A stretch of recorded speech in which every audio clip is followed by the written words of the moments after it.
Hi guys and welcome back to the channel Deepak Yadav Education.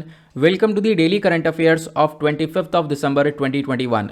तो guys आज है तारीख 25 दिसंबर 2021 और है सैटरडे। आज की तारीख से जितने भी मोस्ट इंपॉर्टेंट करंट अफेयर्स बनेंगे उन सभी करंट अफेयर्स को हम लोग डिटेल में डिस्कस करेंगे। नाउ बढ़ते हैं आगे बढ़ने से पहले आप सभी लोगों को मेरी तरफ से मैरी क्रिसमस। साथ ही साथ गाइज अगर आप लोगों को इस लेक्चर का पीडीएफ चाहिए तो नीचे डिस्क्रिप्शन बॉक्स में आप सभी लोगों को टेलीग्राम का लिंक दिया गया है और उस लिंक पर जैसे आप क्लिक करोगे टेलीग्राम चैनल ओपन हो जाएगा, वहां से आप लोग इस लेक्चर के पीडीएफ को डाउनलोड कर सकते हो। और यह है मेरी Instagram ID Deepak Yadav education. चाहो तो आप लोग मुझे यहाँ पर फॉलो कर सकते हो और अपनी जितनी भी क्वेरीज हैं मुझसे पूछ सकते हो। बाय द वे दोनों ही चीज़ों का लिंक आपको नीचे डिस्क्रिप्शन बॉक्स में प्रोवाइड करवा दिया है। साथ ही साथ यार एक छोटी सी रिक्वेस्ट है, जैसा मैं डेली बेसिस पर बोलता हूँ, यहाँ तक पहुँच चुके हो तो वीडियो को लाइक कर देना। एक लाइक करने से काफ़ी सपोर्ट मिलता है और हमने टारगेट रखा है 2K प्लस लाइक्स का हमेशा की तरह। तो आज भी आप लोग यहाँ पर इस वीडियो पर 2000 से ज़्यादा लाइक्स ज़रूर पहुँचा देना। और जैसा कि आप लोगों को मालूम है ये वीडियो यूपीएससी और स्टेट पीएससी के पॉइंट ऑफ व्यू से बहुत इंपॉर्टेंट होता है। यहाँ पर हम लोग डेली बहुत सारे इंपॉर्टेंट आर्टिकल्स का डिस्कशन करते हैं, साथ ही साथ वन वर्ड क्वेश्चंस मैं आप लोग के लिए लेकर आता हूँ। मतलब कि आपको वीडियो बहुत अच्छे से सुनना है। लास्ट में मैं आपके साथ यहाँ पर ये वन वर्ड क्वेश्चन शेयर करूँगा, इन सभी के आंसर्स आपको इस वीडियो में मिल जाएंगे। इसको सॉल्व करने की कोशिश करना, इससे आपके अंदर एक कॉन्फिडेंस बिल्टअप होगा डेफिनेटली। उसके साथ साथ हम लोग अपनी कल वाली वन वर्ड क्वेश्चन के आंसर कीज को देखेंगे। आप लोग मैच कर लेना कि आपने कितने सही किए हैं और अपने कितने गलत किए हैं। तो पहला क्वेश्चन कल आपसे पूछा गया था कि कश्मीर के अंदर 40 दिन का एक विंटर पीरियड आता है, हार्शेस्ट विंटर पीरियड, उसको क्या बोलते हैं? उसको बोलते हैं चिलईकलन। नेक्स्ट क्वेश्चन आपसे पूछा गया था भारत का जो ट्रेड डेफिसिट है, जो व्यापार के अंदर कमी है, वो आज के टाइम पर सबसे ज़्यादा हाई पहुंच चुकी है और वो कितने अमाउंट तक पहुंच चुकी है? तो वह है 23 बिलियन डॉलर्स की। नेक्स्ट क्वेश्चन आपसे पूछा गया था जो स्टैंडर्ड ऑपरेटिंग प्रोसीजर है ये क्या है? ये एक तरीके से जो ड्रोन होता है, ड्रोन को आगे चलाने के लिए, खासकर एग्रीकल्चर सेक्टर के लिए हमने ड्रोन को रिलीज़ किया है। और ये सारी चीज़ें कौन से मिनिस्ट्री के थ्रू रिलीज़ करी गई है? तो वह है ministry of agriculture and farmers welfare. Next question आपसे पूछा गया था जो रुपये की वैल्यू है वो यहाँ पर डेप्रिशिएट होती हुई नजर आई है। अगर यहाँ पर रुपये की जो वैल्यू है ये कम होती है तो कौन से करेंसी के कंपैरिजन में कम होती है? तो वह है डॉलर। नेक्स्ट क्वेश्चन आपसे पूछा गया था जो आर्टिकल 21 है हमारे संविधान के अंदर, ये किस चीज़ की गारंटी देता है? तो वो है right to life. Next question आपसे पूछा गया था एक इंग्लिश न्यूज़पेपर जिसका नाम है वंदे मातरम, इसको किसने लाया था? तो यहाँ पर उनका नाम है अरबिंदो घोष। नेक्स्ट क्वेश्चन आपसे पूछा गया था national commodities and derivative exchange, यहाँ पर एक ऑनलाइन कमोडिटी एक्सचेंज है जो कि कौन सी चीज़ को लेकर डील करती है, कौन सी कमोडिटी को लेकर डील करती है? तो वह है एग्रीकल्चर कमोडिटी। ठीक है, जो फसल है उनको लेकर यहाँ पर इस प्लेटफॉर्म पर डील किया जाता है। उसके बाद आखिरी क्वेश्चन आपसे पूछा गया था जो चिलईकलन है ये एक पर्शियन टर्म है, इसका मतलब क्या होता है? तो इसका मतलब होता है मेजर कोल्ड। आई होप आप लोगों ने ये आंसर्स कल अच्छे से सॉल्व करे होंगे। तो चलो स्टार्ट करते हैं आज के डिस्कशन को। सबसे पहला आर्टिकल बहुत इंपॉर्टेंट होने वाला है और जैसा कि मैं आप लोगों को पहले ही बता चुका हूं, चाहो तो आप लोग साथ ही साथ नोट्स को प्रिपेयर कर सकते हो, अदरवाइज ये पीडीएफ आपको मिल ही जाएगा। दिन में जब भी टाइम मिलेगा आप लोग यहाँ पर उस पीडीएफ में से जो भी इंपॉर्टेंट पॉइंट्स हैं उनको अपने नोट्स में इनकॉर्पोरेट जरूर कर लेना। पहले आर्टिकल में बात करेंगे रमना काली टेम्पल के बारे में। ये टेम्पल बांग्लादेश के अंदर है। अभी हाल ही में भारत के जो प्रेसिडेंट हैं इन्होंने यहाँ पर इस टेम्पल का उद्घाटन किया है। टेम्पल काफ़ी पुराना है बांग्लादेश के अंदर। बोला यह जाता है पूरे बांग्लादेश में ये टेम्पल दूसरा सबसे ज़्यादा पुराना टेम्पल देखने को मिलेगा। पहला कौन सा है वो भी आगे मैं आप लोगों को बताऊंगा। फिलहाल ये टेम्पल कुछ इस प्रकार से नज़र आता था, लेकिन जो 1971 की वॉर हुई और प्लस उससे पहले भी पाकिस्तानी फोर्सेस ने क्या किया, इस पूरे टेम्पल को डिस्ट्रॉय कर दिया। यहाँ पर आप देख पाओगे टेम्पल की स्थिति यहाँ पर कुछ है ही नहीं, तो टेम्पल को डिस्ट्रॉय कर दिया गया था। अब इन सब चीज़ों के बाद टेम्पल को वापस से बनाया गया, रिकंस्ट्रक्ट किया गया है। और रिकंस्ट्रक्ट होने के बाद क्या हुआ, जो हमारे भारत के प्रेसिडेंट हैं उन्होंने यहाँ पर इसका उद्घाटन किया। तो इसको हम लोग एक एक करके डिस्कस करेंगे। फर्स्ट ऑफ ऑल ये आर्टिकल द हिंदू न्यूज़पेपर के अंदर आया था, प्लस और भी वेरियस न्यूज़पेपर्स के अंदर इस आर्टिकल को कवर किया है। मैं आपको सारे सोर्सेज दिखाता रहूँगा कहाँ कहाँ से आर्टिकल्स को लिया जा रहा है। अब हाल ही में जो इंडियन प्रेसिडेंट हैं उन्होंने उद्घाटन किया और आप कह सकते हो जो उद्घाटन है ये रिकंस्ट्रक्टेड रमना काली टेम्पल का है। मतलब ये जो टेम्पल है इसको डिस्ट्रॉय कर दिया गया था, लेकिन वापस से आप कह सकते हो बनाया गया है। कहाँ पर? बांग्लादेश ढाका के अंदर। अब इसका उद्घाटन के साथ साथ हम लोगों ने एक और चीज़ सेलिब्रेट करी है। हुआ क्या था, 1971 में आपको मालूम होगा एक वॉर हुई थी और उस वॉर के बेसिस पर बांग्लादेश एक नई कंट्री बनकर आया था और इस वॉर में बांग्लादेश को पूरी तरह से सपोर्ट किया था भारत ने। तो अभी इसको पूरे 50 साल हो चुके हैं, तो इस विक्ट्री को भी अभी सेलिब्रेट किया है दोनों कंट्रीज़ ने मिलकर। अब ये आर्टिकल कैसे इंपॉर्टेंट हो सकता है? हमारे सिलेबस में जीएस पेपर 2 के अंदर वेरियस टॉपिक्स हैं, जैसा कि आप लोग यहाँ पर देख पा रहे होंगे। इन टॉपिक्स से ये आर्टिकल रिलेट हो जाएगा।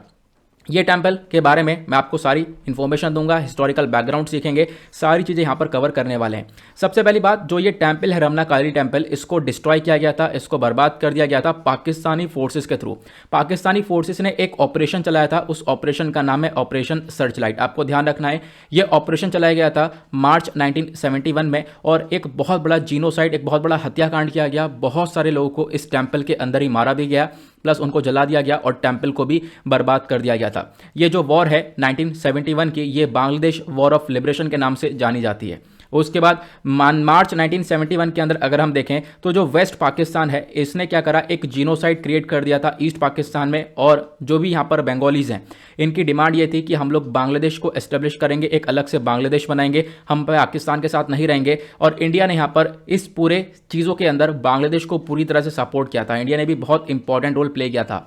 मुद्दा क्या था, आप इस मैप से समझ पाओगे। ये आप देख पाओगे, ये इंडिया का मैप हुआ, यहां पर ऊपर आपको वेस्ट पाकिस्तान नजर आएगा और ये ईस्ट पाकिस्तान नजर आएगा। पहले ये दोनों ही पाकिस्तान हुआ करते थे, ठीक है। और होता क्या है यहाँ पर, ये जो वेस्ट पाकिस्तान है, ये यहाँ पर जीनोसाइड करता है, ईस्ट पाकिस्तान के अंदर हत्याकांड करता है, बहुत से लोगों को मारता है। और उसके बाद आज के टाइम पर जो बांग्लादेश है वो यही वाला एरिया है, ठीक है, आपको मालूम होगा। तो ये क्या होता है, ईस्ट पाकिस्तान पूरी तरह से हटता है और 1971 के बाद यहाँ पर ये बांग्लादेश बनता है और ये जो लोगों की डिमांड होती है यहाँ पर वो पूरी होती है। अब इसी दौरान ऑपरेशन सर्च लाइट वगैरह पाकिस्तानी फोर्सेज चलाती हैं और जो टेम्पल है रमना काली टेम्पल वो भी डिस्ट्रॉय कर दिया जाता है। ये मैंने आप लोग को सारी चीज़ें अभी बता दी हैं, ठीक है। ये मैप हमारा पुराना वाला मैप है, इसमें मैंने समझाने की कोशिश करी है। अब बात करते हैं इस टेम्पल के बारे में कुछ और चीज़ों के लेकर। हुआ क्या, ये टेम्पल डिस्ट्रॉय कर दिया गया था 1971 के अंदर, और फिर क्या हुआ, अब उसके बाद इस टेम्पल को वापस से बनाने के बारे में चर्चा की गई। बिल्कुल यहाँ पर रिकंस्ट्रक्शन के ऊपर डिस्कशन किया गया 2017 के अंदर। 2017 में जो हमारी इंडियन एक्सटर्नल अफेयर मिनिस्टर हैं, इन्होंने यहाँ पर उद्घाटन किया और इन्होंने बोला, लगभग आप कह सकते हो यहाँ पे इन्होंने उद्घाटन किस चीज़ का किया था, 15 डेवलपमेंटल प्रोजेक्ट्स थे, ठीक है, अलग अलग प्रोजेक्ट से उनका उद्घाटन किया। और उद्घाटन करते करते यहाँ पर इन्होंने डिमांड उठा दी थी कि बिल्कुल यहाँ पर जो पुराना वाला टेम्पल है जिसको डिस्ट्रॉय किया गया था उसको वापस से बनाया जाएगा। और ये जो हिस्टोरिक रमना काली टेम्पल है, ये खुद एक स्पिरिचुअल और कल्चरल बॉन्डिंग बनाता है, मतलब इंडिया और बांग्लादेश के बीच में एक बॉन्डिंग बना के काम करता है। इनके रिलेशन काफ़ी ज़्यादा इंपॉर्टेंट देखने को मिलेंगे। इस टेम्पल की वजह से भी आज के टाइम पर ये दोनों कंट्रीज़ काफ़ी ज़्यादा करीब देखने को मिलती हैं, क्योंकि ये टेम्पल बहुत पुराना है, जैसे मैंने आपको बताया। इनफैक्ट अगर ये टेम्पल उसी स्थिति में आज भी होता जैसे पहले था, तो अगेन यहाँ पर इसको यूनेस्को वर्ल्ड हेरिटेज साइट मिलने से कोई नहीं रोक पाता, ठीक है। ये आप देख पाओगे, इस प्रकार से इसकी ऊंची सी यहाँ पर पीक बनाई गई थी ऊपर, और ये टेम्पल बहुत दूर से भी मतलब दिखाई पड़ जाता था कि ये टेम्पल एग्जैक्टली कहाँ पर है। इस प्रकार से यहाँ पर पीक बनाई गई थी, लेकिन यहाँ पर डिस्ट्रक्ट इसको कर दिया गया था, मैंने आपको बताया। फिलहाल अभी रिसेंटली क्या हुआ, हमारे प्रेसिडेंट ने इसको वापस से इसका उद्घाटन कर दिया, इसका इनाग्रेशन कर दिया है। यहाँ पर आप देख पाओगे काली माता का यहाँ पर ये टेम्पल देखने को मिलेगा, इसी वजह से इसको रमना काली टेम्पल बोला गया है। यहाँ पर आप लोग देख पाओगे इस टेम्पल को वापस से बना दिया गया, ये क्लियर हुआ। अब यहाँ पर जो टेम्पल है इसके बारे में और इन्फॉर्मेशन लोगे तो यहाँ पर क्या है, जो टेम्पल है इसको डेडिकेट किया गया है गॉडेस काली जी को, ये आप लोग को मालूम है, नाम से आप लोग को समझ में आ रहा है। प्लस उसके बाद यहाँ पर जो टेम्पल है इसको बनाया गया था मुगल पीरियड के आसपास, लगभग बोला जा रहा है 400 साल से भी ज़्यादा ये पुराना टेम्पल था। इमेजिन करो, इतना पुराना टेम्पल था जिसको डिस्ट्रॉय कर दिया गया था इस 1971 की वॉर के दौरान पाकिस्तानी फोर्सेस के थ्रू। हमें लेकिन ये क्लियरली नहीं पता कि इसको एग्जैक्टली किसने बनाया था। फिर भी हमारे पास कुछ इन्फॉर्मेशन है कि इसको बनाया गया था एक सर्टेन हरिचरण गिरी, यहाँ पर एक नाम है, एक महंत हुआ करते थे टेम्पल के अंदर, इनके थ्रू यहाँ पर इसको बनाया गया था।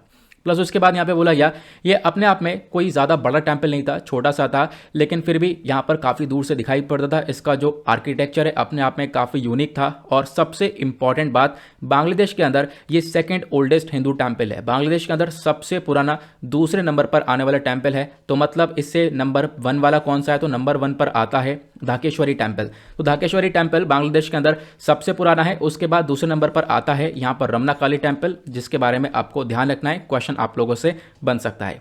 अब टेम्पल और वॉर के बारे में मैंने आपको बताया। 27 मार्च 1971 में पाकिस्तानी आर्मी क्या करती है, इस टेम्पल को डिस्ट्रॉय कर दिया, मैसेकर करती है, और लगभग बहुत सारे जो हिंदूज होते हैं वो यहाँ पर इस टेम्पल के अंदर छुपते हैं, उनको मार दिया जाता है, ठीक है, उनको जला दिया जाता है और टेम्पल को डिस्ट्रॉय कर दिया जाता है, जैसा मैंने अभी आप लोगों को बताया। प्लस उसके बाद ये जो मैसेकर होता है, इस मैसेकर से कुछ दिन पहले लगभग 7 मार्च 1971 में इसी जगह के आसपास, रमना टेम्पल के आसपास क्या होता है, यहाँ पर जो बंगबंधु शेख मुजीबुर रहमान जी हैं, ये अपनी स्पीच देते हैं। स्पीच के दौरान यहाँ पे जो बंगालीज होते हैं उनको यहाँ पर रास्ता दिखाते हैं कि हम लोगों को बिल्कुल लड़ना होगा, बांग्लादेश की इंडिपेंडेंस के लिए लड़ना होगा, स्ट्रगल करना होगा, ठीक है। तो उसी वजह से जो शेख मुजीबुर रहमान जी हैं, आपको मालूम होगा ये फाउंडिंग लीडर हैं बांग्लादेश के, तो बांग्लादेश के फाउंडर माने जाते हैं। इसके बारे में भी आप लोग को ध्यान रखना है।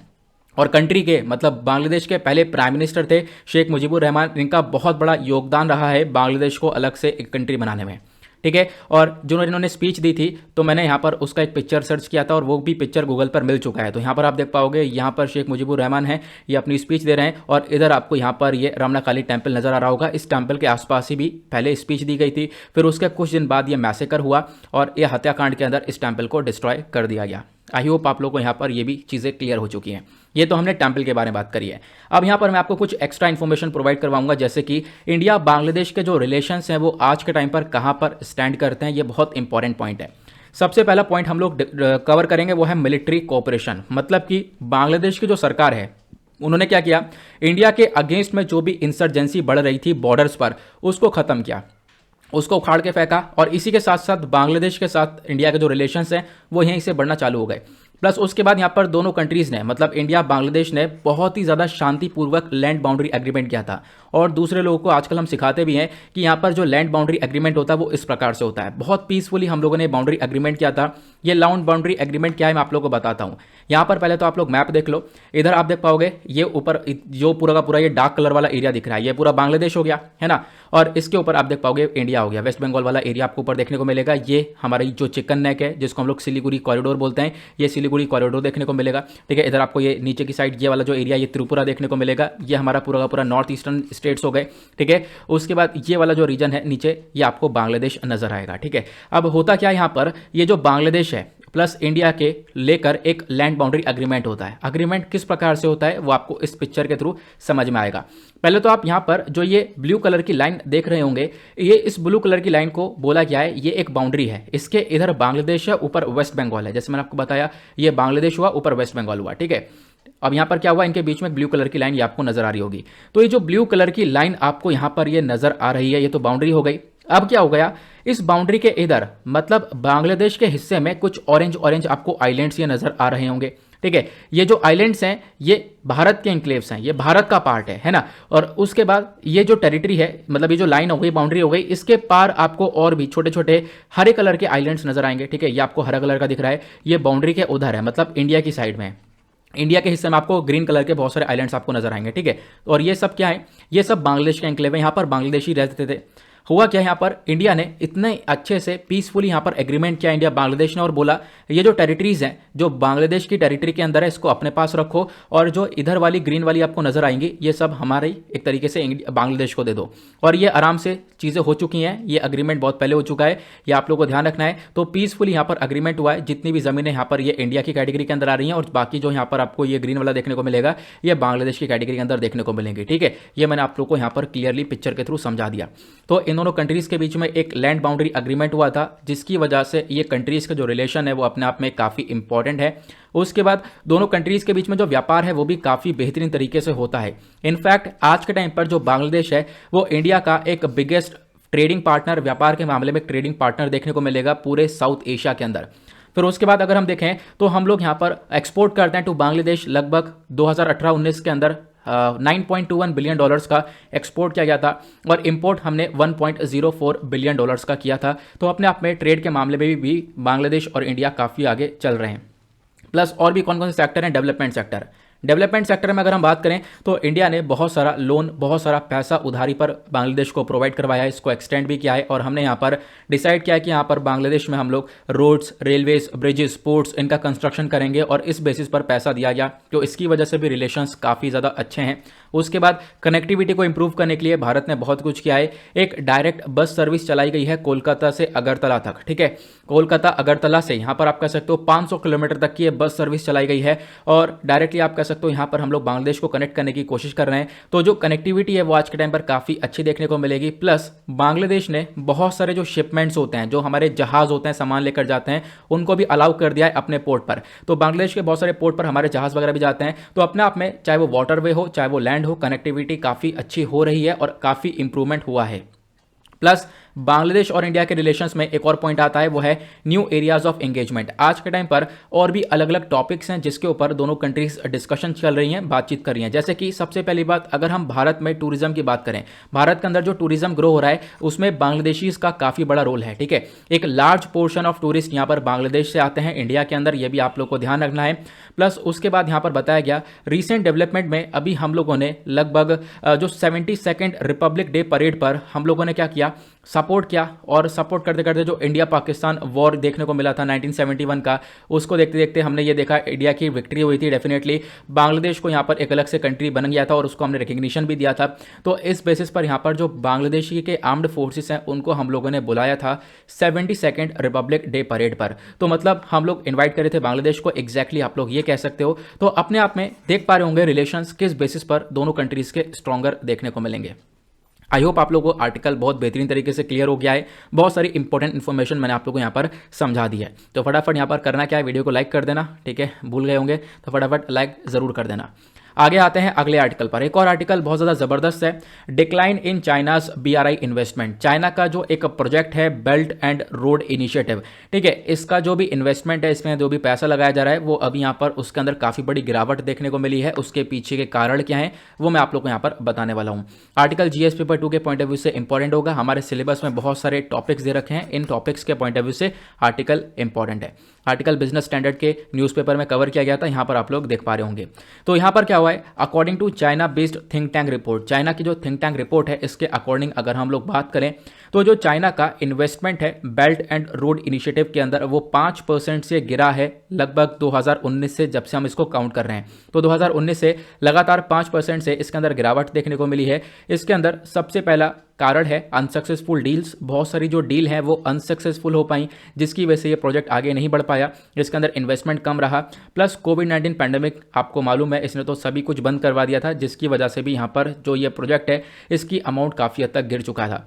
प्लस उसके बाद आपको मालूम है चाइना का एक बहुत बड़ा रोल जो कि आज दुनिया समझ चुकी है, वो है डेट ट्रैप, मतलब उधारी में फंसाना। तो इस वजह से भी आज के टाइम पर बहुत सारी जो कंट्रीज़ है वो इतना ज़्यादा इंटरेस्ट रख नहीं रही हैं, उसको मैं आगे कवर करने वाला हूँ।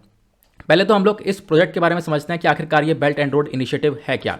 ये एक $multi-billion इनिशिएटिव है। इसको लॉन्च किया गया था 2013 के अंदर। इसका जो मेन मकसद है वो यह है, जो साउथ ईस्ट एशिया है, सेंट्रल एशिया है, गल्फ रीजन है, अफ्रीका है, यूरोप है, इन सबको कनेक्ट किया जा सके, चाहे वो लैंड का माध्यम हो चाहे वो सी का माध्यम हो, मतलब जमीन से भी और समुद्र से भी, हर तरफ से हम लोग रूट बनाकर चाइना इन कंट्रीज के साथ कनेक्टिविटी को बना सके। कैसे, तो यहां पर आपको मैप में नजर आएगा, ये आपको देखने का मिलेगा, ये हमारा महान भारत। उसके बाद यहां पर आप लोग देख पाओगे ऊपर आपको ये चाइना नजर आएगा। ठीक है, अब इधर से चाइना क्या कर रहा है, कनेक्टिविटी को बढ़ा रहा है। यहां पर जो ये ऑरेंज कलर की लाइन जा रही है, इधर आप लोग देख पा रहे होंगे एशिया से, देन उसके बाद यहां पर गल्फ कंट्रीज से, जो गल्फ कंट्रीज है यहां से निकलने के बाद आगे यूरोप के अंदर, ये आप लोग देख पा रहे होंगे। ठीक है, उसके बाद ये कनेक्टिविटी है, इस रोड को हम लोग बोलते हैं न्यू सिल्क रोड, ठीक है, या फिर लैंड रूट भी आप बोल सकते हो। उसके बाद यहां पर आप देख पाओगे जो पानी के माध्यम से वो रास्ता कुछ इस प्रकार से, यहां पर वियतनाम से लेकर उसके बाद यहां पर मलेशिया के बाद यहां पर इनफैक्ट म्यांमार में भी, प्लस श्रीलंका के अंदर भी, फिर उसके बाद यहाँ पर कीनिया के अंदर,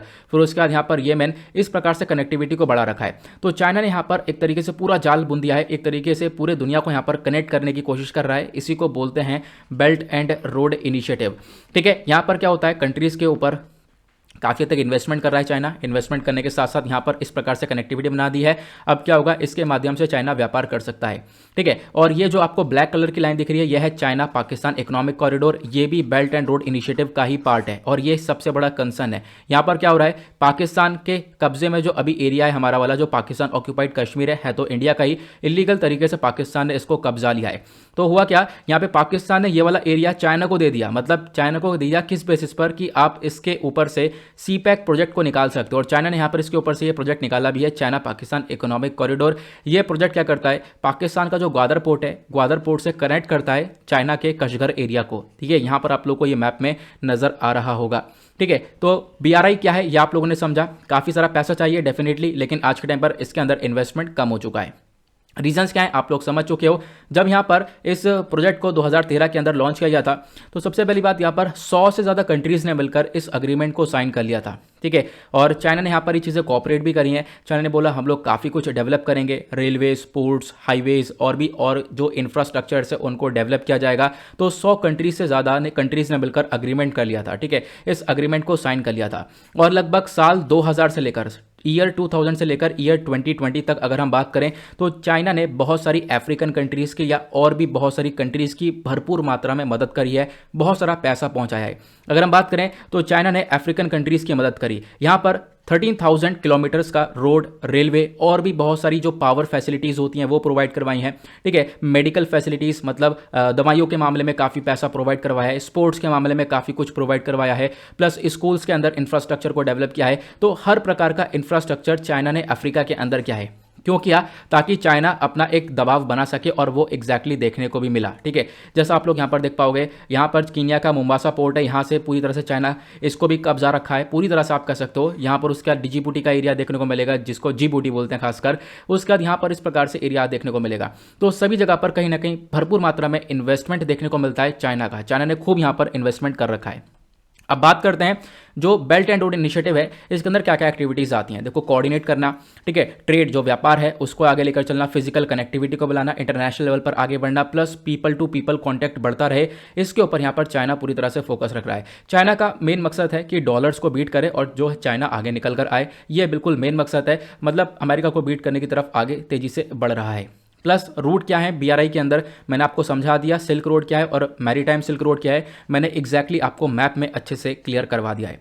अब क्वेश्चन क्या है, जो ये बेल्ट एंड रोड इनिशिएटिव है, क्या इससे कोई खतरा नहीं है? देखो, बहुत सारे कंसर्न्स हैं, बहुत सारी यहाँ पर दिक्कतें आती हैं। पहला कंसर्न, पहली परेशानी है हैम्पर इंडियाज स्ट्रेटेजिक इंटरेस्ट। इसका मतलब क्या है? इसका मतलब है, जैसा मैंने अभी आप लोगों को बताया कि यहाँ पर आप देख पाओगे ये जो एरिया है, ये पूरा का पूरा पाकिस्तान ऑक्यूपाइड कश्मीर वाला एरिया, ये भारत का ही है। इसको पाकिस्तान ने इलीगल तरीके से कब्जाया और इस वाले एरिया में से सी पैक मतलब चाइना पाकिस्तान इकोनॉमिक कॉरिडोर के एरिया को निकाला गया, इस प्रोजेक्ट को निकाला गया है। चाइना कशगर से ग्वादर को कनेक्ट कर रहा है और ये जो प्रोजेक्ट है ये पाकिस्तान ऑक्यूपाइड कश्मीर से निकाला गया, हमारी टेरिटरी से निकाला गया है।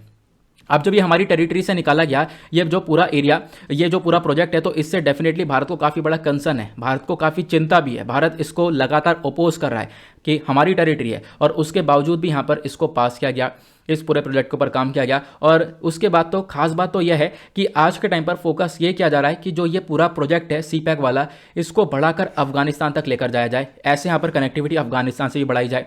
इससे क्या होगा, इंडिया को काफ़ी कंसर्न है, इंडिया के अंदर टेररिज्म वगैरह और भी बहुत सारी चीज़ें बढ़ती हुई नजर आ सकती हैं। तो इंडिया को कंसर्न बहुत ज़्यादा है। ये जो हमारा हिस्सा है इसके अंदर इस प्रोजेक्ट के ऊपर काम किया जा रहा है। क्लियर हुआ?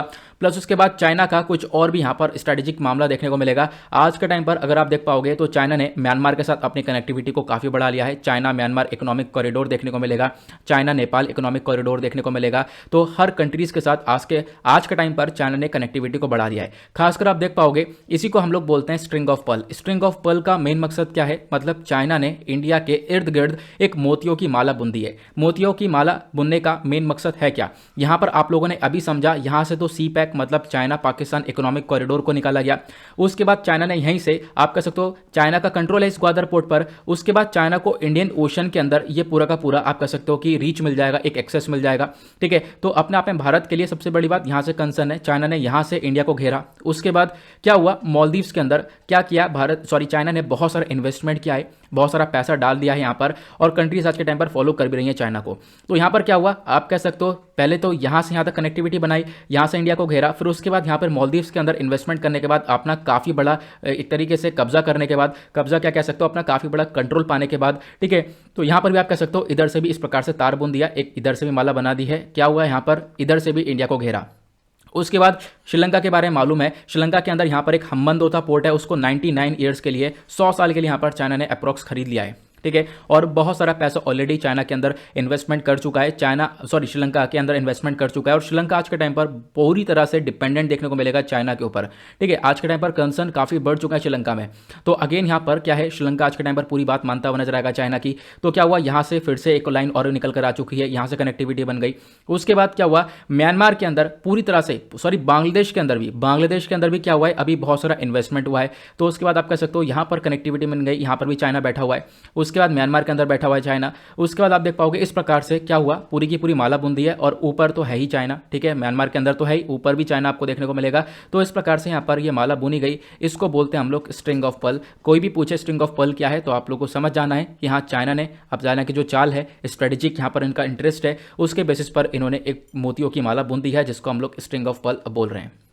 प्लस और क्या कंसर्न है, दूसरी चिंता वाली बात यह है lack of transparency. Lack of transparency का मतलब है जो belt and road initiative agreement है, इसको लेकर कोई भी पारदर्शिता है ही नहीं, मतलब हमारे कुछ चीज़ें पता ही नहीं है। और इसी के बेसिस पर क्या होता है, चाइना पहले तो बहुत सारा पैसा दे देता है और पैसा देने के बाद उन कंट्रीज़ को फांस देता है, जैसा श्रीलंका के साथ हुआ। 99 ईयर्स के लिए इनका जो हम्बनतोता पोर्ट है उसको खरीद लिया है, ठीक है। श्रीलंका का जो हम्बनतोता पोर्ट है ये पूरी तरह से चाइना के कंट्रोल में आ चुका है, वो भी 99 साल के लिए, और बहुत सारा पैसा चाइना लगा चुका है इंफ्रास्ट्रक्चर के ऊपर या छोटी से छोटी चीज़ों के ऊपर भी श्रीलंका के अंदर पैसा बहा चुका है। और इसी वजह से श्रीलंका को आज के टाइम पर फॉलो करना पड़ रहा है चाइना की स्टेटमेंट्स को। आई होप आप लोग क्लियर कर चुके हो। उसके बाद आज के टाइम पर इनिशिएटिव क्या है, क्या हम लोग बेल्ट एंड रोड इनिशिएटिव का कोई तोड़ नहीं निकाल पा रहे हैं, तो तोड़ है, अब तोड़ निकल चुका है, वो है B3W इनिशिएटिव। मतलब कि अगर आप देख पाओगे जो G7 कंट्रीज हैं इनके बीच में एक डिस्कशन हुआ था, ठीक है। जो G7 कंट्रीज हैं, बाय द वे G7 के अंदर कितनी कंट्रीज, मतलब 7 ही हैं ऑलरेडी, लेकिन यहाँ पर कौन कौन सी हैं नीचे कॉमेंट सेक्शन में इनका नाम लिख सकते हो, काफ़ी बार आप लोग यहाँ पर इसके बारे में बता भी चुके हो। तो हुआ क्या है, जो ये G7 कंट्रीज हैं इन्होंने मिलकर एक इनिशिएटिव को लॉन्च किया जिसका नाम है build back a better world initiative. इससे क्या होगा, इससे ये होगा कि यहाँ पर कोई भी कंट्री को अगर पैसा लेना है, इन्वेस्टमेंट की जरूरत है, उधारी चाहिए, तो भाई चाइना के पास जाओ ही मत, अदरवाइज यहाँ पर चाइना डेट ट्रैप डिप्लोमेसी के अंदर फंसा देगा, ठीक है, उधारी देकर उसको फंसा देगा, फिर आप उसको लोन चुका नहीं पाओगे। तो इससे अच्छा आपको G7 कंट्रीज के पास जाना चाहिए। G7 कंट्रीज आज के टाइम पर रिचर कंट्रीज देखने को मिलेंगी, और इन्होंने तो इनफैक्ट बोला है हम लोग $40 ट्रिलियन का ये प्रोजेक्ट लाने वाले हैं, और किसको काउंटर करेंगे, बेल्ट एंड रोड इनिशिएटिव को। तो बेल्ट एंड रोड इनिशिएटिव को काउंटर करने के लिए इतना पैसा बहाया जाएगा, इतना पैसा बहाया क्या लगाया जाएगा, किसी कंट्री को जरूरत है तो वो जाए G7 कंट्रीज पर और उनसे पैसा उठाए, और डेफिनेटली उन कंट्रीज को चाइना की तरह ट्रीट नहीं किया जाएगा बिल्कुल भी, जैसे चाइना आज के टाइम पर करता है दूसरी कंट्रीज के साथ, वैसा यहाँ पर G7 कंट्रीज नहीं करने वाली हैं। उसके बाद नेक्स्ट एक ग्लोबल गेटवे। अभी क्या हुआ, यूरोपियन यूनियन ने, हमने डिस्कशन भी किया था, यूरोपियन यूनियन ने एक प्लान निकाला है ग्लोबल गेटवे। ग्लोबल गेटवे के अंदर क्या है, यूरोपियन यूनियन ने भी बोला है हम लोग बहुत सारा जो यूरो है वो पैसा खर्चने वाले हैं, ताकि क्या करें हम लोग जो BRI है, मतलब बेल्ट एंड रोड इनिशिएटिव है, उसको काउंटर करेंगे। बहुत सारी डेवलपमेंटल स्कीम्स, बहुत सारा इंफ्रास्ट्रक्चर बनाएंगे दुनिया भर में, ताकि चाइना के इस BRI को काउंटर कर सकें। आई होप आप लोग को ये बहुत बेहतरीन तरीके से क्लियर हो चुका है। आगे आते हैं अगले आर्टिकल पर। चर्चा की गई है स्पाइसेस के बारे में। इसको स्पीशी बिल्कुल मत पढ़ना, काफ़ी देर में परेशान रहा यार स्पीशी पढ़ कर, कोई बात नहीं। स्पाइसेस मतलब मसाले। तो भारत के अंदर जो स्पाइसेस का सेक्टर है वो कहाँ पर स्टैंड करता है, इसको हम डिस्कस करेंगे। अगेन एक और इंपॉर्टेंट आर्टिकल न्यूज़ में क्यों है, PIB के अंदर इस आर्टिकल को कवर किया गया था। अभी हाल ही में जो हमारे ministry of agriculture and farmers welfare है, इन्होंने एक बुक रिलीज करी है। उस बुक का नाम है spices statistics at a glance 2021। तो आपको ध्यान रखना है, इस बुक को किसने रिलीज किया, ministry of agriculture and farmers welfare ने। ना यहाँ पर इस बुक के अगर हम लोग हाईलाइट को देखें तो इस बुक के अंदर बताया है कि भारत ने कितने अच्छे से स्पाइसेस मतलब मसालों के सेक्टर में ग्रोथ पाई है, ठीक है। मसालों के सेक्टर में प्रोडक्शन डेफिनेटली इंक्रीज हुआ है पिछले 7 सालों के अंदर। हमने देखा है 2014 से 2015 को देखते हुए, साथ ही साथ 2020-21 तक हमने देखा भारत का जो स्पाइस सेक्टर है, मसालों का सेक्टर, वो ग्रो हुआ है। आर्टिकल GS पेपर 3 के पॉइंट ऑफ व्यू से इंपॉर्टेंट हो जाएगा। सिलेबस में टॉपिक प्रेजेंट है आपका क्रॉपिंग पैटर्न्स। ओके, अब बात करते हैं स्पाइसेस के बारे में। स्पाइसेस क्या है, मसाले हैं, ठीक है, आप मसाले देख पाओगे। प्लस उसके बाद इसको हम लोग इस्तेमाल करते हैं, ठीक है, सीजन्स के लिए, फूड को प्रिजर्व करने के, फूड की प्रोटेक्शन के लिए, एज अ मेडिसिन भी इस्तेमाल किया जा रहा है, ठीक है। कलरिंग के लिए इस्तेमाल किया जाता है, हल्दी वगैरह का आपको मालूम है। खुशबू के लिए भी हम लोग यहाँ पर इन स्पाइसेस, इन मसालों का इस्तेमाल करते हैं। और बहुत सारे यहाँ पर मसाले जो हैं जिनका यहाँ पर काफ़ी सारी जगह पर और भी रिचुअल्स वगैरह में भी इस्तेमाल किया जाता है। प्लस स्पाइसेस जो हैं इंडिया का एक बहुत बड़ा स्ट्रॉन्ग पॉइंट देखने को मिलेगा। मसाले भारत के अंदर बहुत होते हैं, हम लोग बहुत सारा जो मसाला है वो इंपोर्ट कर रहा हूँ, एक्सपोर्ट करते हैं दूसरी कंट्रीज़ के अंदर। तो व्यापार के मामले में भी जो ये स्पाइसेस हैं, जो मसाले हैं, वो भारत को बहुत अच्छे से सपोर्ट करते हैं, ठीक है। उसके बाद जो डिमांड है ना स्पाइसेस की, वो लगातार इंक्रीज हुई है। ऐसा क्यों, क्योंकि अभी पैंडेमिक आया, कोविड-19 की वजह से बोला गया कि जो स्पाइसेस है, मसाले, इससे काफ़ी अच्छी तरीके से हेल्थ को इंप्रूवमेंट मिलेगा, तो यहाँ पर मसाले कंज्यूम करने चाहिए। इसकी वजह से क्या हुआ, ट्रेमेंडस तरीके से अभी यहाँ पर इंक्रीमेंट देखने को मिला स्पाइसेस की डिमांड में, मसालों की डिमांड में। बाहर कंट्रीज ने खूब डिमांड करी, खासकर टर्मरिक, जैसे कि यहाँ पर क्या हो गया, हल्दी होगी, अदरक हो गया, या फिर कमिन मतलब जीरा हो गया, या चिली हो गई, मिर्च हो गई, तो इन सब की डिमांड काफ़ी बढ़ चुकी थी। ठीक है, ये आपको ध्यान रखना है। और भारत ने इसको दबाकर एक्सपोर्ट भी किया है। अब बात करते हैं स्पाइसेस का जो प्रोडक्शन है भारत के अंदर वो किस बेसिस पर चल रहा है।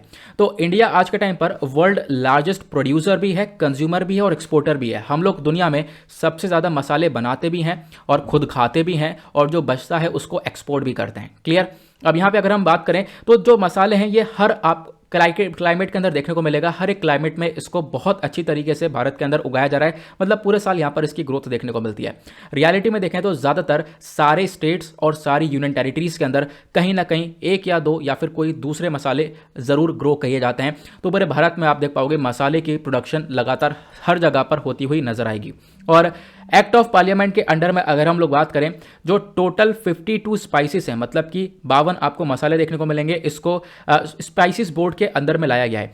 स्पाइसेस बोर्ड क्या है? तो spices board ministry of commerce and industry के अंडर में आता है। ये एक ऑर्गेनाइजेशन है जिसका मेन काम है इंडिया के जो मसाले हैं उनको प्रमोट करना। दुनिया भर में प्रमोट करेंगे तो उससे एक्सपोर्ट वगैरह भी बढ़ता हुआ नजर आएगा। तो इन्होंने क्या किया, अभी इस बोर्ड के अंदर में 52 स्पाइसेस 52 मसालों को लाया गया। इन मसालों को प्रमोट किया जाएगा आगे, ताकि दुनिया भर यहाँ पर इन मसालों को खरीदे और भारत इससे अपना रेवेन्यू जनरेट करे। ध्यान रखना, इस पूरे बोर्ड को एस्टेब्लिश किया गया था स्पीशी देखो फिर से वो निकल गया, मैं बहुत कोशिश कर रहा था स्पीशी ना निकले लेकिन निकल गया। ठीक है, क्या हुआ, इस पूरे यहाँ पर बोर्ड को एस्टेब्लिश किया है स्पाइसेस बोर्ड एक्ट 1986 के अंडर में। ओके, ये ध्यान हुआ। अब उसके बाद हम बात करें, इंडिया के अंदर बहुत सारे राज्य ऐसे हैं जहां पर स्पाइसेस को ग्रो किया जाता है, और कुछ ऐसे स्पाइसेस हैं जिनकी वैल्यू बहुत ज़्यादा है, चाहे वो नेशनली देखो, हमारे कंट्री के अंदर देखो, चाहे वो इंटरनेशनली या अंतर्राष्ट्रीय मार्केट में देखो, तो दुनिया भर में भी प्लस हमारे कंट्री के अंदर भी ये जो वैल्यू है कुछ बहुत ज़्यादा होती है कुछ कुछ मसालों की। जैसे कि बेस्ट एग्जाम्पल है हमारे पास कश्मीरी सैफरन का। जो कश्मीरी केसर है बेसिकली वो यहाँ पर वर्ल्ड का बेस्ट केसर माना जाता है, वर्ल्ड का बेस्ट सैफरॉन माना जाता है, और कश्मीरी सैफरॉन को जीआई टैग भी मिला हुआ है, जोग्राफिकल इंडिकेशन टैग स्टेटस मिला हुआ है। दुनिया भर में काफ़ी हद तक मशहूर है कश्मीरी सैफरॉन। ओके, तो यहाँ पर कुछ होते हैं जो कि बहुत महंगा होता है, और केसर आपको मालूम है इसकी वैल्यू आज के टाइम पर कहाँ पर स्टैंड करती है।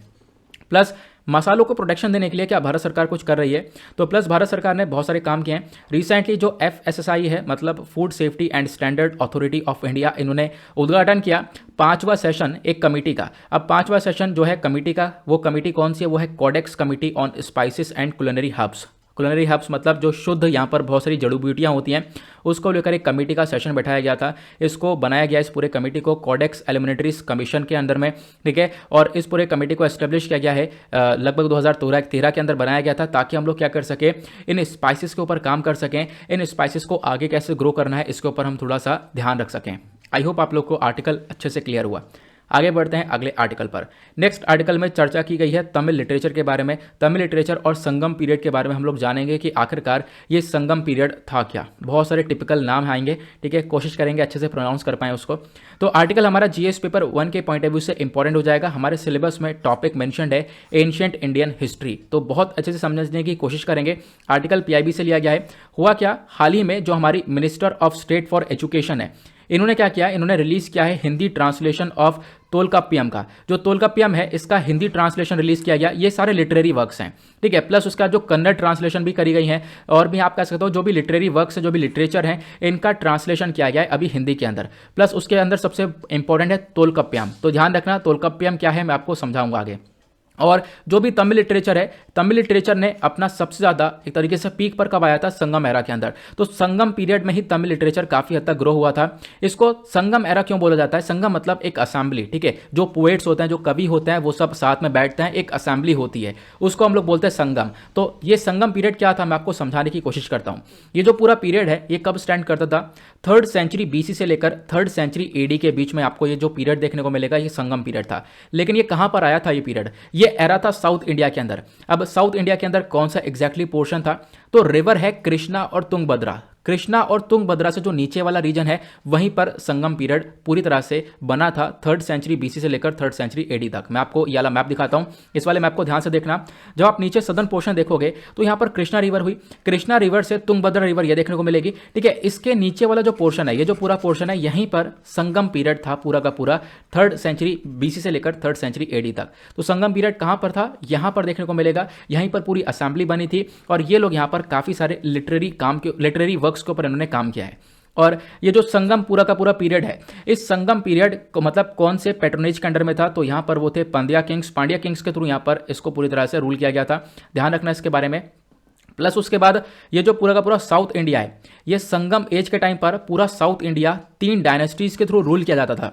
वो 3 डायनेस्टीज कौन कौन सी हैं, वो है चेरास, चोलास और पांड्यास। इनके थ्रू यहाँ पर पूरे तरह से यहाँ पर जो संगम पीरियड है वो रूल किया जाता था। तो यहाँ पर आप लोग इसके बारे में ध्यान रख सकते हो। बाय द वे, जो संगम हुआ करते थे ये 3 संगम थे, मतलब 3 असेंबली हुआ करती थी। वो कैसी थी मैं आपको समझाता हूँ, ठीक है। अगर हम तमिल लेजेंड्स के अकॉर्डिंग बात करें तो 3 जो संगम थे, अकेडमी ऑफ तमिल पोएट्स, मतलब पूरी जो अकेडमी या पूरी असेंबली हुआ करती थी तमिल के कवियों की, तमिल के पोएट्स की, वो 3 यहाँ पर संगम हुआ करते थे। और इन तीनों को हम लोग बोलते हैं क्या, मुचंगम, ठीक है। मुचंगम यहाँ पर बोला जाता है। अगर हम पहले संगम की बात करें, 3 है, तो पहले वाला संगम जो है, पहला वाला संगम कहाँ पर हुआ था, ये संगम था मदुराई के अंदर, ठीक है। ये संगम कहाँ था, मदुराई के अंदर। ध्यान रखना, इस संगम को गॉड्स और लेजेंडरी जो सेजेस हैं उन्होंने इसको अटेंड किया था, लेकिन क्या लिटरेरी वर्क यहाँ से निकल कर आया था, हमारे पास कोई भी इसकी अवेलेबिलिटी प्रेजेंट नहीं है। सेकंड संगम था, सेकंड संगम कहाँ पर था, ये था कबड्डापुरम के अंदर। ये आप लोग देख पाओगे। यहाँ सर एक बहुत इंपॉर्टेंट लिटरेरी वर्क निकल कर आया जिसको हम लोग बोलते हैं तोलकाप्पियम, ठीक है। तोलकाप्पियम सर्वाइव हुआ यहाँ से। उसके बाद थर्ड संगम था, थर्ड संगम कहाँ पर था, अगेन मदुराई के अंदर यहाँ पर बनाया गया था। और यहाँ पे भी बहुत सारे जो तमिल लिटरेरी वर्क हैं वो सर्वाइव करे, बहुत सारे तमिल लिटरेरी वर्क निकल कर आए जिन्होंने संगम पीरियड के बारे में काफ़ी सारी चीज़ें बताई। तो संगम लिटरेचर क्या है, आप होप आप लोग समझ गए होंगे। जो पोएट्स सब साथ में इकट्ठे होते थे और बहुत सारे लिटरेचर के ऊपर काम करते थे। और संगम लिटरेचर के अंदर टोटल कितनी चीज़ें इंक्लूड हैं, एक है तोलकाप्पियम, तोलकाप्पियम के बाद यहाँ पर इतुदोगल, उसके बाद पत्तू पत्तू यहाँ पर देखने को मिलेगा, उसके बाद यहाँ पर पत्नी नेंग किल कनकू देखने को मिलेगा। उसके बाद संगम पीरियड के अंदर 2 एपिक्स भी हैं, उनका नाम यहाँ पर है शिलापथिकरम और साथ ही साथ मणि मेघलाई, ठीक है। ये आप लोग देख पाओगे अलग अलग ये संगम लिटरेचर हैं। इसके अंदर जब हम बात करते हैं तोलकाप्पियम की, तो तोलकाप्पियम को किसने लिखा है, इनको ऑथर किया है तोलकाप्पियर ने, ठीक है। इनको तोलकाप्पियर के थ्रू ऑथर किया गया। और ये एक तरीके से आप कह सकते हो तमिल ग्रामर के बारे में बात करता है, ठीक है। तमिल ग्रामर के ऊपर काम किया गया, प्लस उसके बाद एक नज़रिया दिया गया पॉलिटिकल और सोशल इकोनॉमिक कंडीशंस के ऊपर। उस समय पर ये पॉलिटिकल कंडीशंस क्या होती थी वो सब यहाँ पर इसके अंदर मेंशन थी। एक यूनिक वर्क था, पूरा ग्रामर के ऊपर काम किया गया था। प्लस उसके बाद यहाँ पर इसके अंदर भी 3 हिस्से बताए गए थे, अलग अलग 9 सेक्शंस बांटे गए थे, जैसे कि लेटर, वर्ड, सब्जेक्ट मैटर, इन सब चीज़ें डील करता था। तो बेसिकली तोलकाप्पियम क्या है, आई होप आप समझ गए होंगे, ठीक है। जो यहाँ पर चीज़ें लिखी गई हैं, जो लिटरेचर है, ये बेसिकली उसके बारे में यहाँ पर चर्चा की जा रही है। प्लस जैसे मैंने आपको बताया संगम पीरियड में एक तो तोलकाप्पियम था, तोलकाप्पियम को अभी क्या किया गया है, ये जो पूरा लिटरेचर था इसको ट्रांसलेट किया गया है हिंदी के अंदर। यही न्यूज़ है, ठीक है, यही न्यूज़ है कि तोलकाप्पियम को ट्रांसलेट किया गया हिंदी के अंदर। तो आपसे क्वेश्चन बन सकता है इस तोलकाप्पियम को ऑथर किसने किया है, तो वो है तोलकाप्पियर। तो ध्यान रखना इसके बारे में।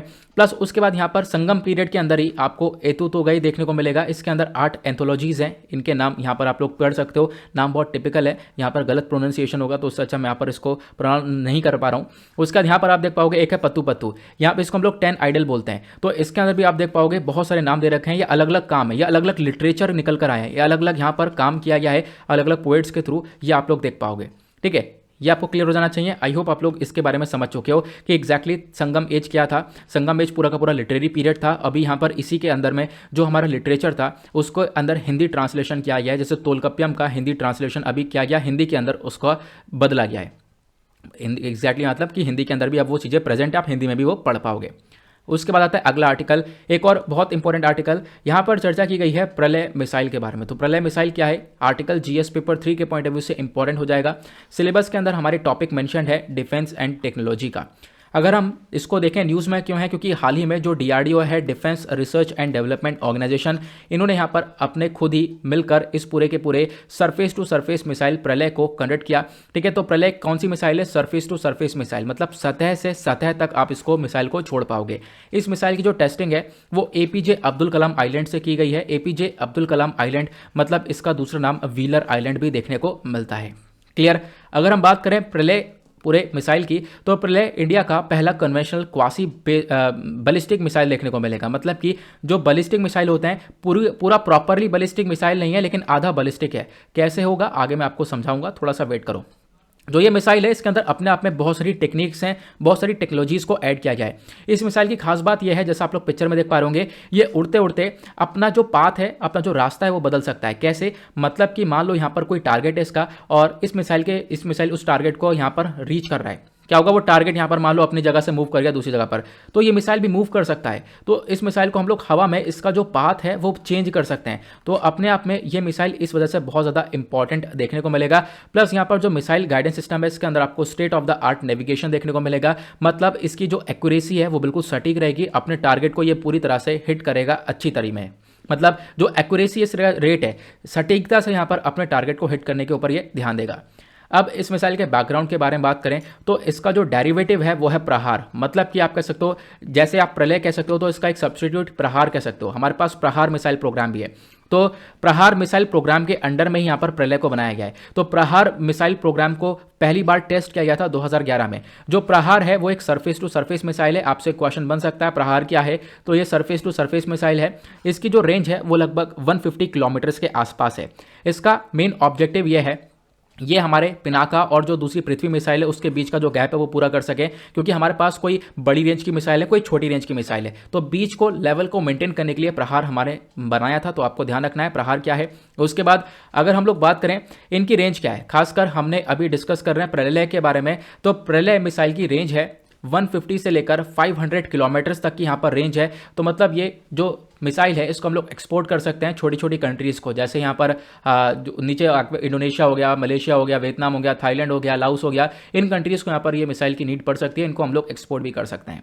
ठीक है, प्रलय यहाँ पर आप देख पाओगे एक longest range surface to surface missile है। मैंने आपको बताया इसकी रेंज काफ़ी लंबी है। ठीक है, तो ये आपको ध्यान हो गया इसके बारे में। प्लस उसके बाद हमारे पास एक ब्रह्मोस सुपरसोनिक क्रूज मिसाइल भी, ये भी आप लोग को मालूम होगा, ये भी अपने आप में इंपॉर्टेंट है। तो मिसाइल के सेक्टर में हम लोग काफ़ी आगे आ चुके हैं। ब्रह्मोस मिसाइल कुछ ज़्यादा आगे था। ठीक है, अब यहाँ पर उसके बेसिस पर हम लोग को एक और मिसाइल की जरूरत पड़ती है प्रलय की, तो प्रलय भी हमारे पास आ चुका है। तो अपने आप में काफ़ी सारे मिसाइल्स हैं। ध्यान रखना, जो ब्रह्मोस है ये क्रूज मिसाइल है, और जो प्रलय है ये एक क्या मिसाइल है? बैलिस्टिक मिसाइल है। अब क्रूज और बैलिस्टिक मिसाइल में क्या डिफरेंस होता है मैं आपको बताता हूँ। ठीक है, बात समझते हैं। यहाँ पर आपने समझो यहाँ से मिसाइल छोड़ा, अगर आपने पहले आप कह सकते हो बैलिस्टिक मिसाइल आपने छोड़ा, तो बैलिस्टिक मिसाइल कैसे जाएगा? ये हमारे ऐसे उड़ेगा, एनवायरमेंट से बाहर जाएगा और वापस से एनवायरमेंट के अंदर एंटर करेगा और अपने टारगेट को हिट करेगा। इसको बोलते हैं बैलिस्टिक मिसाइल। लेकिन जो क्रूज मिसाइल होता है वो कैसे जाता है? यहाँ पर ये उड़ेगा और उसके बाद एनवायरमेंट के अंदर ही अंदर अपने टारगेट को हिट करेगा। तो इसको हम लोग बोलते हैं क्रूज मिसाइल। आई होप आप क्लियर कर चुके होंगे बैलिस्टिक मिसाइल और क्रूज मिसाइल के बीच में एग्जैक्टली क्या डिफरेंस होता है। ये डिफरेंस मैंने आपको लिखित में प्रोवाइड करवा दिया है। ये अर्थ के एटमॉस्फेयर, जो बैलिस्टिक मिसाइल होता है ये अर्थ के एटमॉस्फेयर को छोड़ता है और वापस से री एंटर करता है, और जो क्रूज मिसाइल होता है ये हमारे एनवायरमेंट के, हमारे एटमॉस्फेयर के अंदर अंदर रहता है। बैलिस्टिक मिसाइल की जो रेंज है वो लंबी रहती है, 300 किलोमीटर से लगभग 12,000 किलोमीटर के आसपास देखने को मिलेगी। क्रूज मिसाइल की जो रेंज है ये लगभग अप टू 1000 किलोमीटर के आसपास देखने को मिलेगी। बैलिस्टिक मिसाइल का जो एग्जाम्पल है वो है पृथ्वी 1, पृथ्वी 2, अग्नि 1, अग्नि 2, धनुष मिसाइल्स। उसके बाद क्रूज मिसाइल का एग्जाम्पल में आप ब्रह्मोस मिसाइल्स का सबसे बड़ा एग्जाम्पल ले सकते हो। आगे बढ़ते हैं आज के लास्ट आर्टिकल पर। लास्ट आर्टिकल बात करता है मोब लिंचिंग के बारे में। अगेन एक और इंपॉर्टेंट आर्टिकल है एग्जाम के पॉइंट ऑफ व्यू से, खासकर जीएस पेपर 2 के अंदर बहुत सारे टॉपिक्स आते हैं, आप देख पाओगे यहाँ से इस आर्टिकल को रिलेट कर पाओगे। तो द हिंदू का यहाँ पर ये आर्टिकल है, चर्चा की गई है। अभी रिसेंटली हमने देखा पंजाब के अंदर काफ़ी सारे इंसिडेंट्स देखने को मिले हैं। तो पंजाब के जो चीफ मिनिस्टर हैं इन्होंने अपना कंसर्न दिखाया कि बहुत सारी लिंचिंग भी देखने को मिलती है, और देखो लिंचिंग को लेकर बहुत सारे लोग इसके अगेंस्ट में रहते हैं कि मोब लिंचिंग हमारे कंट्री में नहीं होनी चाहिए। पहला क्वेश्चन तो सर यही आता है कि मोब लिंचिंग होती क्या है। तो मोब लिंचिंग अपने आप में एक टर्म है जिसका इस्तेमाल किया जाता है, जो भीड़ है, भीड़ अपने हाथ में कानून को ले लेती है। ठीक है, भीड़ यहाँ पर एक व्यक्ति को, अगर उस व्यक्ति ने कोई वायलेंस किया है, ठीक है, कोई यहाँ पर हिंसा करी है, तो उस व्यक्ति को यहाँ पर भीड़ मारती है या मार के अधमरा कर देती है, उसको जान से मार देती है। इस प्रकार की चीज़ें नजर आती हैं इस पूरे मोब वायलेंस के अंदर। मतलब जो भीड़ है, मॉब लिंचिंग, तो भीड़ है, भीड़ क्या करती है यहाँ पर अपने हाथ में कानून लेने के बाद यहाँ पर किसी व्यक्ति के ऊपर अटैक कर सकती है, और वो व्यक्ति किसी भी नहीं जिसने यहाँ पर काम किया हो कुछ ऐसा कि कुछ समथिंग रॉन्ग यहाँ पर कोई काम किया हो, जैसा अभी बताया गया है। जो मोब है, जो भीड़ है, वो बिलीव ये करती है कि यहाँ पर ये पनिश करती है किसी विक्टिम को। अगर कोई यहाँ पर गलत काम करता है, ठीक है, कोई अगर गलत काम करता है तो उसके रिगार्डिंग जो पूरी की पूरी भीड़ है वो अपने हाथ में कानून को ले लेती है और उस व्यक्ति को पनिश करती है मार के। ठीक है, ये होता है मॉब लिंचिंग। अब मॉब लिंचिंग के कारण क्या है? पहला कारण तो है लैक ऑफ स्पीडी जस्टिस, मतलब कि हमारे खुद जो कानून सिस्टम है वो काफ़ी धीमी गति से बढ़ता है। जो स्पीडी जस्टिस सिस्टम है वो काफ़ी धीमी गति से चल रहा है, मतलब कि जो जस्टिस मिलता है, न्याय मिलता है, वो बहुत धीमी गति से मिलता है। आज केस दर्ज हुआ है तो वो केस को सालों लग जाते हैं सॉल्व होते होते, तो इसकी वजह से भी यहाँ पर मॉब लिंचिंग काफ़ी बड़ी है। दूसरा यहाँ पर कारण देखने को मिलेगा इनएफिशिएंसी ऑफ पुलिस एडमिनिस्ट्रेशन। जो पुलिस ऑफिसर्स होते हैं इनका मेन काम क्या है? एक इंपॉर्टेंट रोल प्ले करते हैं लोगों की जिंदगी को बचाने के लिए, ठीक है, एक पीस को मेंटेन करने के लिए, लोगों के बीच में शांति को प्रमोट करने के लिए मेन काम इनका रहता है, इन्वेस्टिगेशन करने का काम रहता है।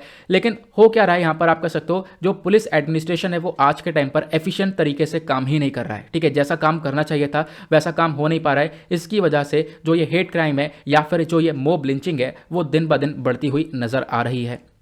उसके बाद मॉब लिंचिंग के अपने आप में कुछ बहुत सारे प्रकार होते हैं, जैसा आप देख पाओगे कम्युनल बेस्ड हो गया, मतलब जाति के आधार पर यहाँ पर मॉब लिंचिंग काफ़ी सारी देखने को मिल जाती है।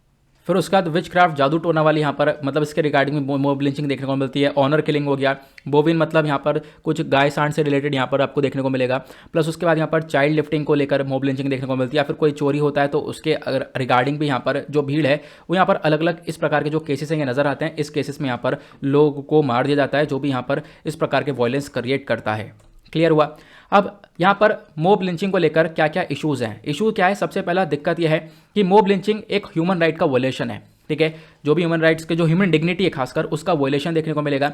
और हमारा आर्टिकल 21 हमारे संविधान का हमारी ह्यूमन डिग्निटी को और राइट टू लाइफ का प्रोटेक्शन को लाइफ को प्रोटेक्शन देता है, ठीक है, तो कहीं ना कहीं आर्टिकल 21 का यहाँ पर आप कह सकते हो वायलेशन हो रहा है। प्लस उसी प्रकार से कुछ और इंसिडेंट्स होते हैं जिसकी वजह से क्या हो रहा है, जो हमारा राइट टू इक्वालिटी है और जो डिस्क्रिमिनेशन, जो भेदभाव नहीं होना चाहिए, ठीक है, इसको लेकर हमारा संविधान बोलता है आर्टिकल 14 और आर्टिकल 15 के अंदर, तो इसका भी वायलेशन हो रहा है। क्योंकि यहाँ पर भेदभाव होते हुए एक तरीके से मॉब लिंचिंग देखने को मिलती है। तो हमारे संविधान के अंदर बहुत सारे आर्टिकल्स मेंशन है जिनका आज के टाइम पर वायलेशन होता हुआ नजर आएगा इस मॉब लिंचिंग की वजह से। और अब हम बात करें तो क्या क्या स्टेप्स उठाए जा रहे हैं हमारी सरकार के थ्रू, तो यहाँ पर आपको मालूम होगा साल 2017 में सुप्रीम कोर्ट के अंदर एक केस हुआ था, Tehseen Poonawalla versus union of India, ठीक है, ये केस हुआ था जहाँ पर सुप्रीम कोर्ट ने बोला कि जो ये मॉब लिंचिंग है अपने आप में हॉरेंडस एक्ट ऑफ मोबोक्रेसी है। तो यहाँ पर आपको ध्यान रखना है, मॉब लिंचिंग अपने आप में खतरनाक है और मॉब लिंचिंग से यहाँ पर अगेंस्ट में आपको बहुत सारे काम करने पड़ेंगे, बहुत सारे लॉज लेकर आने पड़ेंगे। और इसी चीज़ को देखते हुए विक्टिम कंपनसेशन स्कीम भी लाई गई थी। आपको मालूम होगा कि यहाँ पर जो भी एक तरीके से विक्टिम बनता है, मतलब जिसके ऊपर यहाँ पे मॉब लिंचिंग होती है, तो यहाँ पर इसको लेकर साल 2019 के अंदर सुप्रीम कोर्ट ने एक नोटिस जारी किया था कि जो केंद्र सरकार है और राज्य सरकार है ये सब मिलकर यहाँ पर अपना जो भी इंफॉर्मेशन है वो सबमिट करेंगे कि किस प्रकार से स्टेप्स को उठाया जा रहा है और यहाँ पर किस प्रकार से मॉब लिंचिंग को खत्म किया जा रहा है। आज के टाइम पे लगभग पूरे भारत में 3 राज्य नजर आएंगे, जो कि मणिपुर है, वेस्ट बंगाल और राजस्थान है, ठीक है, बांग्लादेश बोलने वाला था, तो मणिपुर, वेस्ट बंगाल और राजस्थान आपको देखने को मिलेगा। ये 3 राज्य हैं जहां पर मॉब लिंचिंग के अगेंस्ट में लॉस देखने को मिलेंगे। अदरवाइज जो झारखंड है, झारखंड असेंबली ने भी यहाँ पर क्या हुआ है, अभी पास किया है कि हम लोग मॉब लिंचिंग को खत्म करेंगे। इसको लेकर यहाँ पर आप देख पाओगे झारखंड असेंबली ने भी यहाँ पर ये पूरा का पूरा लॉ पास किया है, ठीक है, तो इसके बारे में ध्यान रखना, आर्टिकल काफी इंपॉर्टेंट हो सकता है। अब अगर आप लोगों ने वीडियो अच्छे से सुना है तो इन क्वेश्चंस को सॉल्व करने की कोशिश करना, डेफिनेटली आप इनको सॉल्व कर पाओगे। सबसे पहला क्वेश्चन आपसे पूछा जाता है बांग्लादेश के अंदर सेकंड ओल्डेस्ट हिंदू टेंपल कौन सा है, उसका नाम बताना, प्लस फर्स्ट ओल्डेस्ट का भी नाम बता देना साथ ही साथ। दूसरा क्वेश्चन, जो ये टेंपल है मतलब जो एक तरीके से सबसे ज़्यादा पुराना टेंपल आपको देखने को मिलेगा, इस टेंपल को डिस्ट्रॉय किया गया था पाकिस्तानी फोर्सेस के थ्रू, एक ऑपरेशन चलाया गया था, उस ऑपरेशन का नाम आपको बताना है। नेक्स्ट क्वेश्चन, अभी चाइना ने एक तरीके से श्रीलंका का एक पोर्ट कब्जा रखा है, उसको कब्जे में ले रखा है, उस पोर्ट का नाम आपको बताना है। नेक्स्ट क्वेश्चन, जो G7 कंट्रीज हैं, ठीक है, इन्होंने मिलकर यहाँ पर एक तरीके से एक इनिशिएटिव को लॉन्च किया जिसका नाम है build back better world initiative. ये इनिशिएटिव क्यों लॉन्च किया गया, किस चीज़ को काउंटर करने के लिए यहाँ पर इस इनिशिएटिव को लॉन्च किया गया है। नेक्स्ट क्वेश्चन, रिसेंटली स्पाइसेस, ठीक है, मसालों को लेकर है, ध्यान से सुनना, spices statistics at a glance 2021, इस बुक को रिलीज किया है कौन सी मिनिस्ट्री ने, नीचे कमेंट सेक्शन में उस मिनिस्ट्री का नाम बताना है। नेक्स्ट क्वेश्चन, यहाँ पर जो 3rd सेंचुरी BC से लेकर 3rd सेंचुरी AD के बीच में एक पीरियड देखने को मिलता है, सदर्न साइड में एक पीरियड देखने को मिलेगा, कृष्णा और तुंगभद्रा रिवर से नीचे की साइड पूरा सदर्न साइड में एक पीरियड है, उस पीरियड को हम लोग क्या बोलते हैं।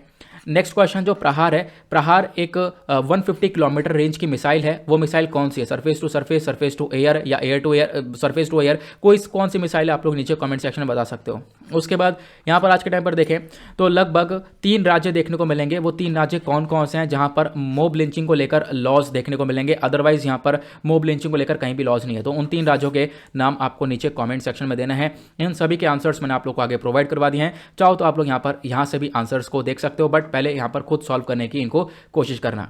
नाउ गाइस, यहाँ पर इसी के साथ करते हैं हम लोग अपने लेक्चर को समाप्त। मिलते हैं आप लोगों से नेक्स्ट वीडियो में। आज के लिए bye bye, have a nice day, thank you and जय हिंद।